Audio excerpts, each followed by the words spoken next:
دعوت ہو ایمان کی کہ وہ مانے اللہ کو جیسا کہ ماننے کا حق ہے، مانے رسول کو جیسا ماننے کا حق ہے، مانے آخرت کو جیسا کہ ماننے کا حق ہے. یہ یقین والا ایمان حاصل ہو جائے. یا تھوڑا سا آپ کو شک گمان یہ ہو کہ یہ تو ہمیں حاصل ہے تو برا نہ مانیے. حقیقت کیا ہے کہ ہمیں یقین والا ایمان حاصل نہیں ہے، اقرار باللسان والا ایمان حاصل ہے. ایمان مجمل کی تعریف آپ نے یاد کی ہوگی بچپن میں. آمنت باللہ کما ہوا باسمائہ وصفاتہ وقبلت جمیع احکامہ اقرار باللسان وتصدیق بالقلب. اقرار باللسان سے ایک آدمی مسلمان بن جاتا ہے، تصدیق بالقلب سے مومن بنتا ہے. جب دل میں یقین بن جائے، اگر ہم اپنے گریبانوں میں جھانکیں وہ یقین نہیں ہے. کیا یقین ہے یہ قرآن اللہ کی کتاب ہے؟ اگر یقین ہوتا تو ہم اسے بے اعتنائی برتتے، اسے سمجھنے کے لیے عربی زبان نہ سیکھتے، اس کو دن اور رات کے اوقات میں تلاوت نہ کرتے، اس کے گہرائیوں کے اندر غوطہ زنی نہ کرتے. یقین اگر ہوتا، یقین نہیں ہے. یقین پیدا کرے ناداں یقین سے ہاتھ آتی ہے، وہ درویشی کے جس کے سامنے جھکتی ہے فقوری. یقین بہت بڑی شے ہے، بہت بڑی شے ہے، بہت بڑی شے ہے، لیکن یہ کہ اس کو پیدا کرنا پڑتا ہے. اور اس کا بمبا اور سرچشمہ یہ قرآن مجید. مولانا ظفر علی خان کا شعر ہے بڑا پیارا.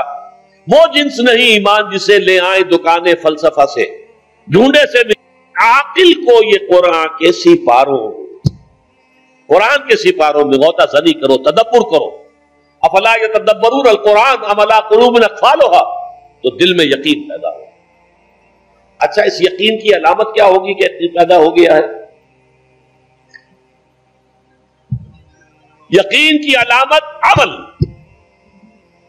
شریعت کے جس حصے پر آپ عمل کر سکتے ہیں، چاہے مشکل ہو، تکلیف آئے، فاقہ آ جائے، لیکن کر سکتے ہیں، اس پر عمل لازم ہے کرنا. وہ حصہ کہ جس پر آپ نہیں کر سکتے، میں یا آپ چور کا ہاتھ نہیں کاٹ سکتے جب تک کہ نظام نہ بدلے، قانون نہ بدلے.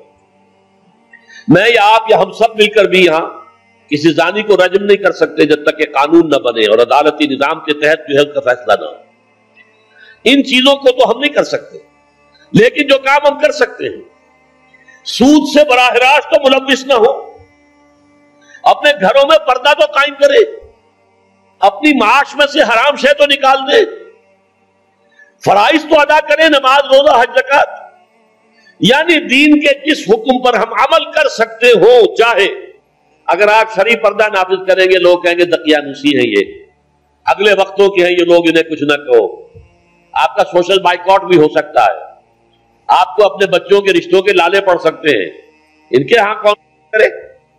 یہ لوگ جو ہے یہ تو ان کے آپ شرعی پردہ، یہ سارا کچھ ہوگا، لیکن کر سکتے ہیں آپ. کوئی قانون نہیں بنا ہے اس ملک میں کہ عورت برقع نہ پہنے. کسی نے قانون بنایا؟ پھر اگر اتارا تو کس نے اتارا؟ خود اتارا نا ہم نے.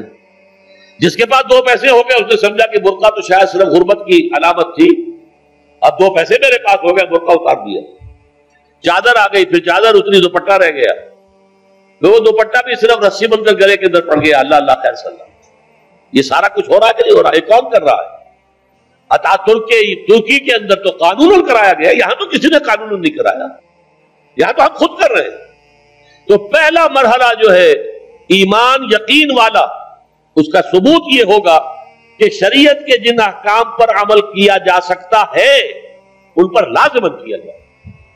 اگر یہ بھی نہیں ہے تو گھر بیٹھیے، پھر اسلام کا نام نہ لیجئے، اسلام کے غلبے کی جد و جہد کا دعویٰ نہ کیجئے، اسلام کو بدنام نہ کیجئے. اس لیے کہ اگر اپنی ذاتی عمل کیے بغیر آپ یہ کریں گے تو